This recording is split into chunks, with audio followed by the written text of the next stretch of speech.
Hello YouTube, my name is Nero, and today we have some Call of Duty Infinite Warfare Zombies. I'm just kidding guys, we're not going to be watching the trailer again, at least in this video. We may be doing it in future videos, because this was a fantastic trailer that taught us a lot of things about Call of Duty Infinite Warfare, but no, we're not going to be looking at that in today's video. Instead, we are going to be going back to Call of Duty World at War. We're going to be playing some custom zombies today. We're actually playing on Zombie Silo. If you guys want to check out the map, there's going to be a download link to it in the video description. It's a pretty fun map. It's not like your traditional zombies map, however. It's more of a story, like it's a Left 4 Dead style thing almost, where you start in one spot, you have to get to a new area, there's objectives to complete, and then there's a goal to get to at the end. It's a fun zombies map, and if you guys haven't tried out, I would highly recommend it. But ladies and gentlemen, welcome to this week's episode of Dear Nero, which of course is the weekly series here on my channel where subscribers send me in fan mail and or fan questions, and I do my best to answer them. The first message is going to be coming in from Callum from Scotland, who's going to write, Dear Nero, I am by no means a huge zombies fan, and I am terrible at zombies, but this new Infinite Warfare Zombies looks awesome.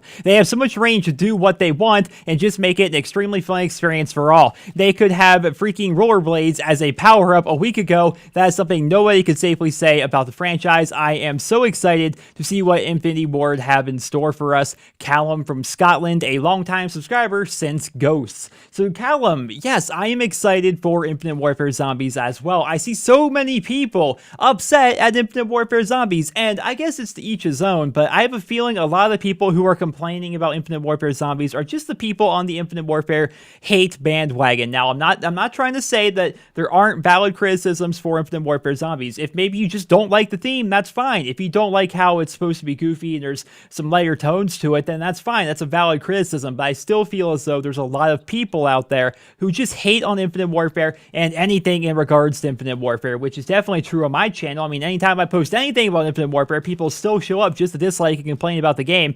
And to me, it's like, if you don't like the game, why are you watching videos where it's clearly going to be about that game? You know, it doesn't make any sense to me, but I'm excited for Infinite Warfare Zombies. It looks really interesting. Sure, it's not going to be super dark and gritty, but at least that's what the trailer said, right? The trailer wasn't dark and gritty. I'm sure there's going to be some darker tones to it. The thing isn't going to be like Borderlands 2, where everything around every corner is just going to be one giant meme, right? It's not going to be like that. I see so many people saying the Infinite Warfare Zombies looks like it was designed for 11-year-olds, and I'm sitting here thinking, like, this is a game that is like a parody of an 80s movie. If there's one thing 11-year-olds love, it's 80s movies. Like, I don't understand that criticism either. Sure, it's not dark and gritty. Yes, there are dancing zombies, but there's a reason why there are dancing zombies. It's a freaking trap with a disco ball, and the boombox is like the new monkey bomb. Like, everything that you see in this trailer is basically like their version of stuff that we see in Treyarch zombies. It's just not as dark and gritty, which I'm perfectly okay with. And keep in mind, guys, this is just one map. This is just one map and just one trailer of that one map. I wouldn't say it's time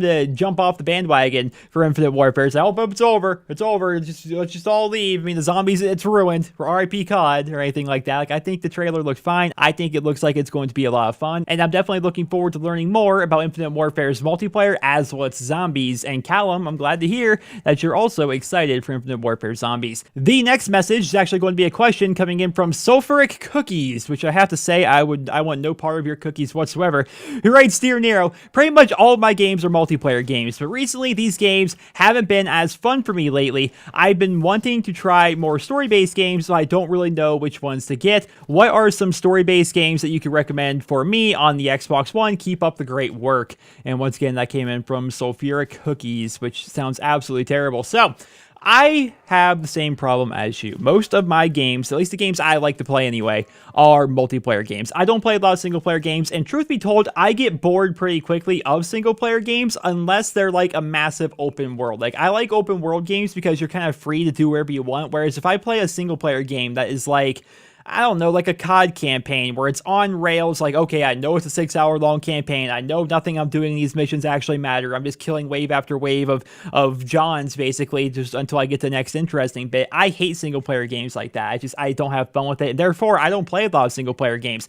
But I have the same problem you do, in that since most of my games are multiplayer, I am reliant on having good teammates most of the time to enjoy a game, which is definitely a problem. If I'm playing Call of Duty, a lot of my enjoyment comes down to whether or not my teammates are going to be terrible. If I'm playing Heroes of the Storm, a lot of my enjoyment comes down to whether or not my teammates are going to be terrible. That's kind of how it goes. So it's definitely tough in that respect if you primarily only play multiplayer games, because no matter what, if I'm playing a multiplayer game, in some respect anyway, it's going to come down to my teammates. Even if I'm playing like a free-for-all, at times it comes down to how bad everyone else is in the lobby. Like, I'm doing fine in a free-for-all, but this guy is doing a lot better in that free-for-all because he's killing off these other people on the other side of the map. And it's like, well, how stupid are you people? Quit running to him. I can't keep up with all of his kills, It just always comes down to other people in multiplayer games. That's the very nature of multiplayer games, I suppose. But what single-player games could I recommend you for the Xbox One? Well, Red Dead Redemption, I know this is super old school. Again, I don't play a lot of single-player games. It is a fantastic open-world game. It recently became backwards compatible. It's actually a 360 game, but it looks so good it might as well be an Xbox One game. And it's basically GTA, but in the Old West. It's made by Rockstar. It's a fantastic game. Anybody who's played Red Dead will tell you it's a good game, so I'd recommend that. And the Borderlands Handsome Collection is also on the Xbox One, so maybe try those out. You can play Borderlands single player or co-op, and you can play Red Dead single player or online, but they're both technically single player games if you want to experience them that way. So those are the games I can recommend. Again, I don't play a ton of single player games, so I'm sure there's some people down there in the comments that would be more than happy to recommend some single player games that you could play on the Xbox One. The next question, he is going to write, Dear Nero, I have been making some montages of my best Black Ops 3 clips just for fun, but I was going to post them on YouTube to get people's opinions. I am nearly finished with one, but I do not know where to get music where I won't get copyright claims. How do I do this? I don't really understand copyright on YouTube. Thanks and keep up the fantastic work. Enjoy your videos very much, especially Dear Nero, Fraser from Scotland. Well, I think I pronounced it right, Fraser. That looks like Fraser to me. Maybe Fraser? I have no idea. I should stop offending people. So, copyright on YouTube is a very, very difficult thing to tackle. It's so difficult to understand what is useful, what isn't, why can one person use this while I can't. Like, for example, how come I can post Call of Duty trailers, but your average unpartnered YouTube channel can't? I don't know. It's mainly because I'm partnered with Machinima, and Machinima has this deal with Activision where we're allowed to post their trailers without getting hit by copyright. And so people see me talking about the trailer, and then they try posting it for themselves. If they're unpartnered, then they suddenly get a copyright strike from Activision. It's a weird thing, copyright here on YouTube.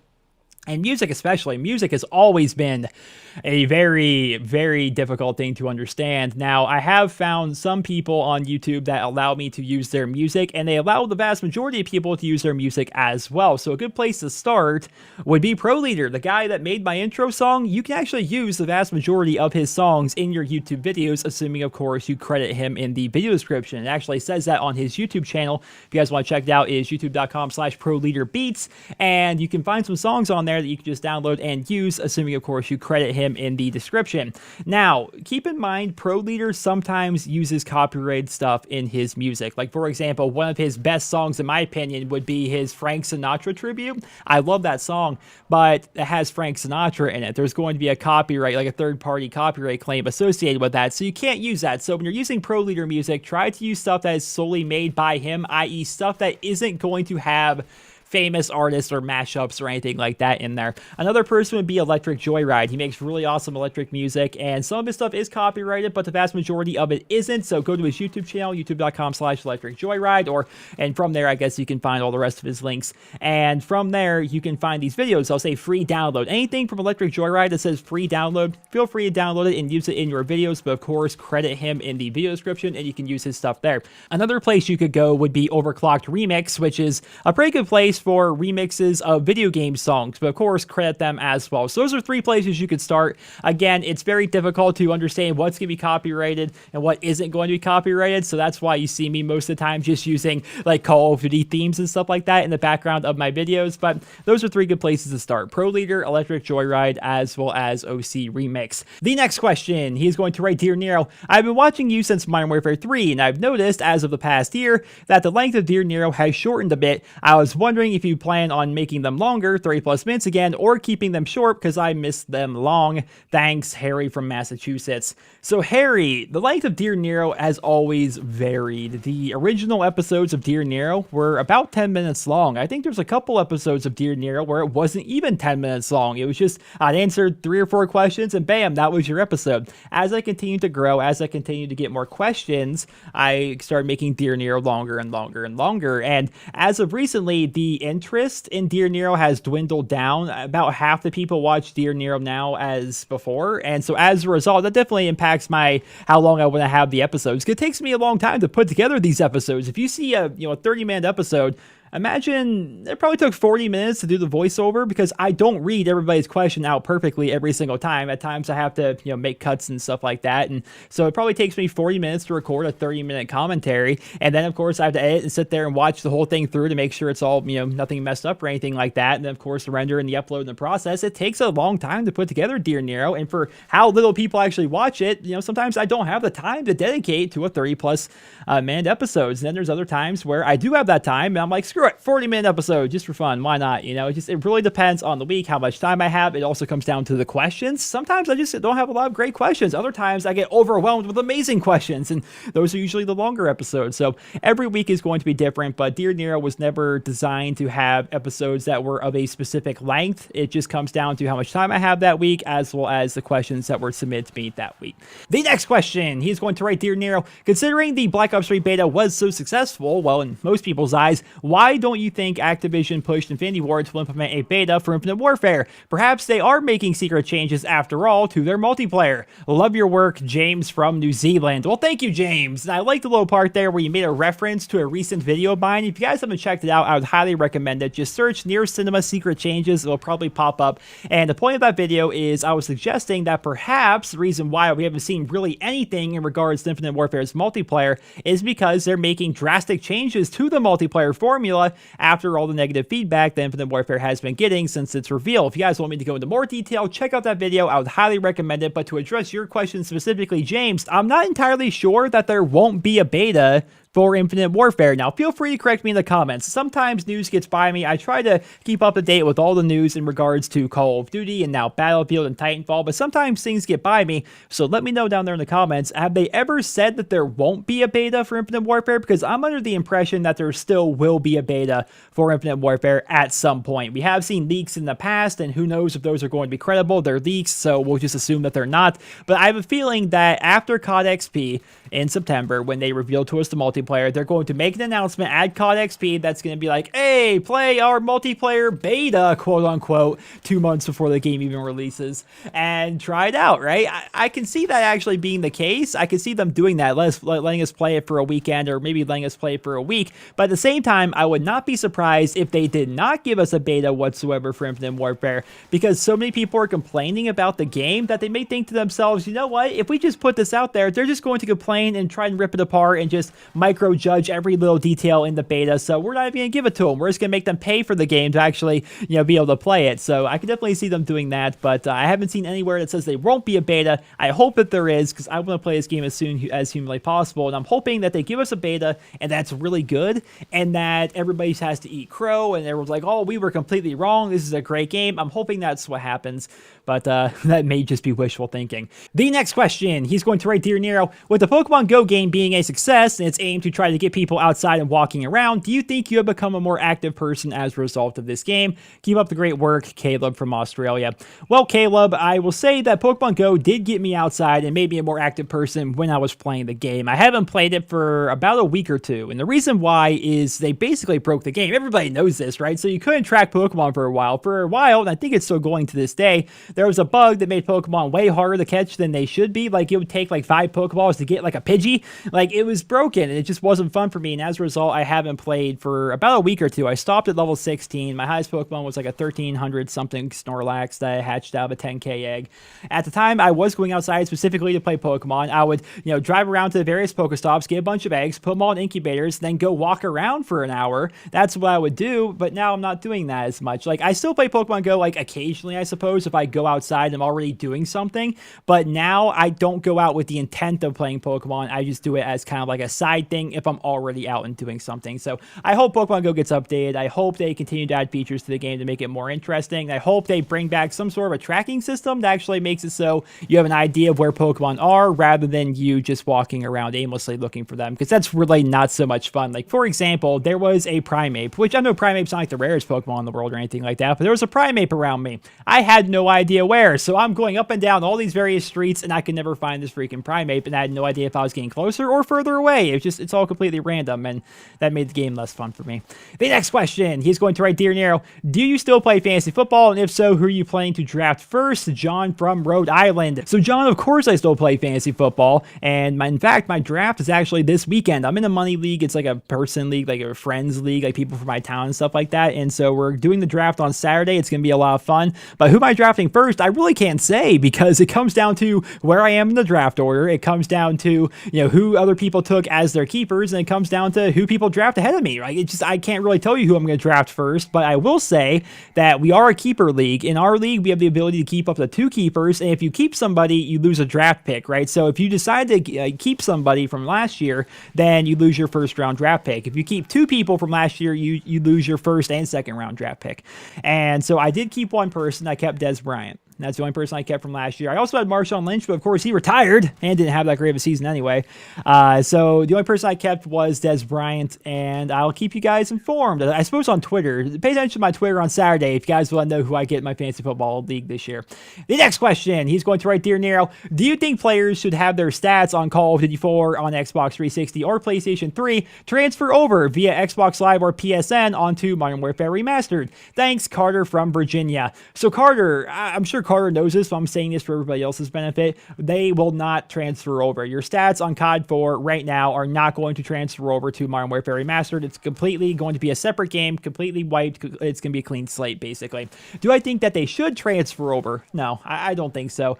It's going to be fun playing Modern Warfare Remastered again, because we're going to be leveling up again. We're going to be prestiging again, unlocking camos again. That's going to be the fun of it. And if you just transfer your stats over, like me, for example, I am a 10th prestige in COD 4 with all the challenges done, literally every challenge in the game completed, and I would have nothing to play for. What would I play for at that point, right? To increase my kill death ratio, which is already pretty bad and hard to get up because I have hundreds of thousands of kills?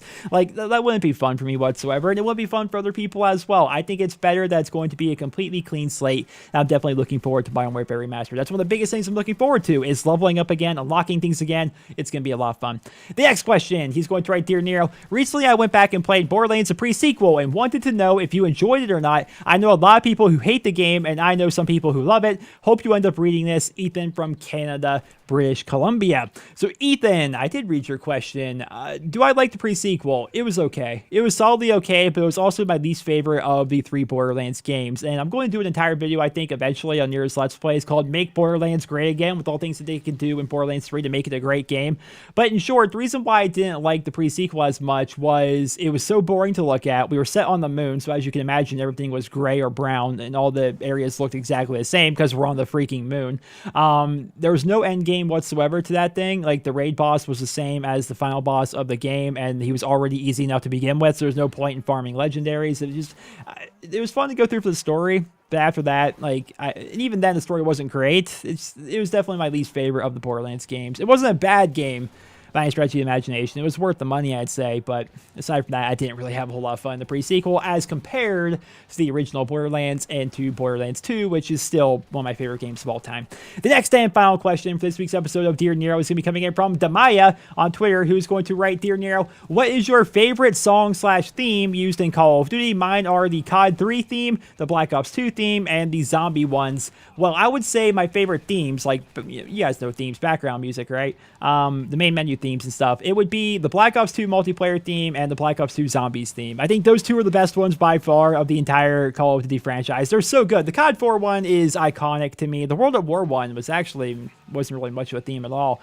The Black Ops 1, the guitars was pretty good, but I would still say that the Black Ops 2 theme and the Black Ops 2 Zombies theme were definitely my favorites. And that, ladies and gentlemen, is going to conclude this week's episode of Dear Nero. I hope you guys all enjoyed it. And if you did, please drop me a rating. And if you guys would like to submit your questions for the next episode of Dear Nero, simply send me a personal message here on YouTube, or alternatively, tweet me on Twitter at NeroTweets using hashtag Dear Nero. I am done for the day, ladies and gentlemen. My voice is absolutely going. So many videos over the past couple of days, and there's only more to come, so stay tuned. And I guess, yeah, just ending it off there. Ladies and gentlemen, once again, I hope you enjoyed the video. Please drop me a rating, and I hope you guys all have a wonderful day.